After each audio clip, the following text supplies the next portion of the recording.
नमस्कार, मी शहाजी पाटील, गोसेवक परमेश्वर तळेकर यांच्या गोमाता मंदिर येथे त्याची नैसर्गिक शेती पाहण्यासाठी मी आज आलेलो आहे. त्यांचा 1.5 गुंठाचा एक ऊसाचा प्लॉट आहे.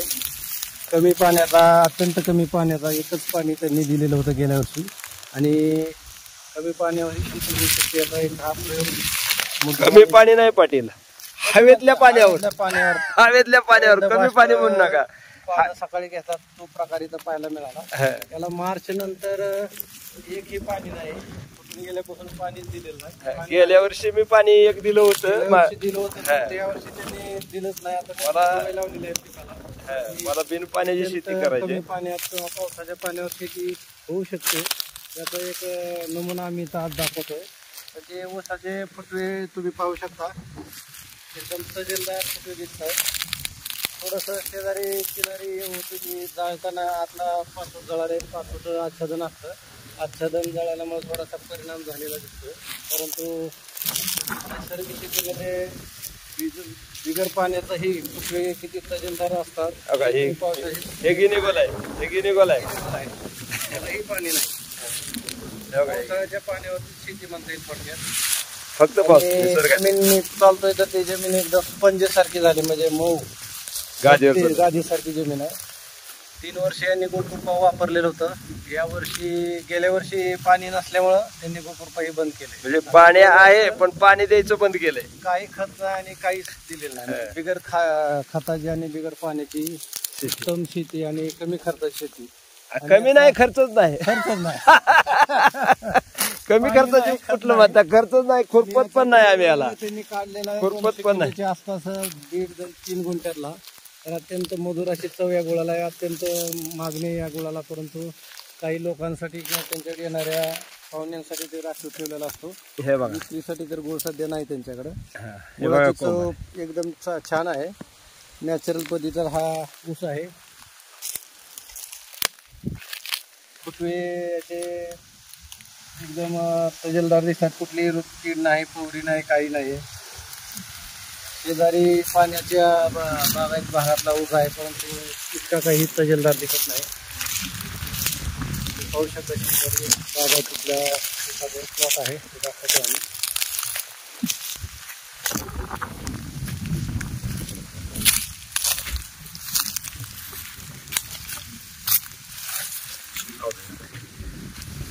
हा शेजारी भावाचा ऊस आहे, रासायनिक शेती. आणि हा माझ्या अगोदर हे बघा,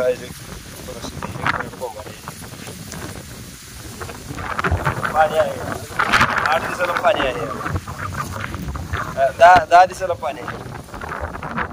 तुम्हाला ही बिन पाण्याची शेती होऊ शकते हे बा विश्वास आला का नाही इथं आल्यानंतर?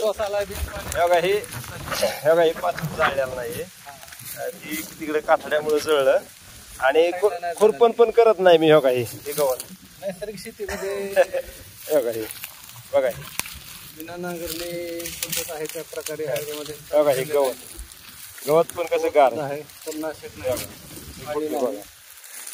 एकदम तजेलदार आहे. शेतकऱ्याला काय सांगू शकता तुम्ही? शेतकऱ्यांना सांगता येईल की कमी खर्चाची किंवा खर्चच नाही आणि निसर्गाच्या भरोश्यावरची शेती आपण करू. हा मला अनुभव आलाय, हे माझा अनुभव आहे.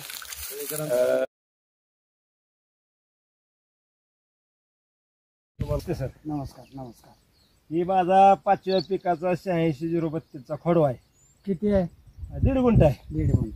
हे काय झालं, गेल्या वर्षी आपण मार्च मध्ये तोडला. मार्च मध्ये तोडल्यानंतर मला एक ट्रायल काय करायची होती की कमी पाण्याची शेती किंवा निसर्गाच्या पाण्यावर शेती, असा एक माझा प्रयोग करायचा माझा एक मानस होता. ठीक आहे. आणि 1.5 गुंठ्यापासून सुरुवात, गुंठ्यापासून म्हणजे नुकसान झालं तर जास्त होऊ नये. हो, बरोबर आहे. म्हणजे यासाठी मी हे ट्रायलला डेमो काय केलं, गेल्या वर्षी मार्च मध्ये ऊस तुटला, फुटून आला. एप्रिल मध्ये फक्त एक पाणी दिलं. एप्रिल मध्ये कसं पाटाने? नाही, हा पाटाने मोकळं पाणी. एप्रिल मध्ये एक पाणी दिलं. एप्रिल नंतर मे मध्ये पाणी दिलं नाही, जून मध्ये पाणी दिलं नाही. पुन्हा नुसत्या पावसाच्या पाण्यावर आला आणि ह्या वर्षी मार्च मध्ये तोडला. आता ह्या वर्षी मार्च मध्ये तोडल्यावर ह्या वर्षी काय विचार केला की गेल्या वर्षी आपण मार्च ते एप्रिल पाणी दिलं नव्हतं, ह्या वर्षी एप्रिल ते मे बघू काय होते. नवीन आता म्हणजे आणि ह्या वर्षी कमी करायचा असा हा. विचार होता. तर ह्या वर्षी अगदी चांगला होता ऊस. मे मध्ये मी शहाजी पाटलाला बोलवलं होतं, तुम्हाला ते व्हिडिओ पण टाकला होता, तुम्ही ते बघितला पण. बघितलं. तर एकही कोंबारा जळलेला नव्हता मे मध्ये सुद्धा. 1 मेला व्हिडिओ काढलेला आहे. आज किती तारीख आहे? 6 जून. 6 जून आहे आज. 1 मेचा व्हिडिओ तुम्ही बघितला. 1 मेला माझ्यात एकही कोंबारा जळलेला नव्हता. म्हणजे पाण्याची गरज नव्हती, वाढ थोडी कमी होती. पण आज बघा आता पाऊस झालाय आम्हाला. गेल्या 15 दिवसात एक थोडा पाऊस झाला आणि परवा लय पाऊस झाला. तर आता हे तुम्हाला काय वाटतंय बघा. आणि शेजारी भावाचा ऊस आहे, ही तिकडला दाखवा प्लॉट जरा. रासायनिक हे शेजारी रासायनिकचा प्लॉट आहे. ह्याला पाणी आहे फक्त. ह्याला एक मे मध्ये ह्याला पाणी नव्हतं. म्हणजे मार्च एप्रिल पाणी होतं. हा फेब्रुवारीच्या आधी तुटलेला आहे. आणि हा आपला मार्च मध्ये तुटलेला आहे. आपल्या आधी तुटलेला ऊस आहे. ह्याचे कोंबारे जळल्यात बघा. आणि ह्याला एकही कोंबारा दाखवा जळलेला नाही. आणि वाढ पण बघा ह्याची कशी. आणि काहीच खर्च नाही. खर्च हा महत्वाचं म्हणजे तुमचं आता असं आहे ध्येय की एकदम कमी येत नगण्य पाण्यावर आणि ऊस आणायचा. विशेष ह्या वर्षीचा गुळ असा अप्रतिम आहे. तुम्हाला आता गुळाची चव दाखवतो. ती गुळ घालाय तुम्ही मनावर गुळ द्या. द्यायचा कुठला विकायला नाही गुळ अशी परिस्थिती आहे. म्हणजे काय शेतकरी विनाकारण प्रगतशील करत काय प्रगती काय करायला त्यालाच प्रगती कळालं. नाही हो. हा? काळाची गरज आहे हा. हे लक्षात येईल. आणि हवे या वर्षी मी ट्रायलच झाली माझी की बिना पाण्याची शेती होऊ शकते. आता इथनं पाणी आता काहीच होत नाही ह्याला. बाष्पीभवन अजून काय पाहिजे? मिळते ना. हा. हो की. 4-5 महिने ऊसाला पाणी मिळलं की त्याच्यावर ऊस येतोय.